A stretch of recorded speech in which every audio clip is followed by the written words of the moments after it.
Hello everyone, welcome back to my YouTube channel. So guys, in this video I'm going to be showing you how to fix this phone number is already registered on TikTok problem. So how to fix, first of all, enter your phone number and tap on send code. You guys can see this phone number is already registered. Tap on user email, tap on this, and from here enter your email address. Tap on email address, then tap on send code. Wait a some second. TikTok team send 6-digit code. You guys can see. Put this, enter 6-digit code.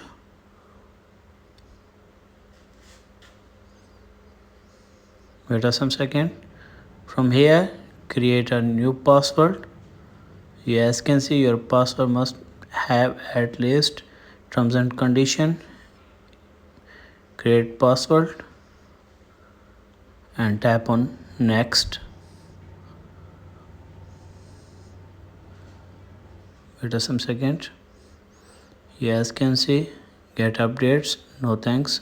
I'm tap no thanks. Wait a some second. You guys can see TikTok open.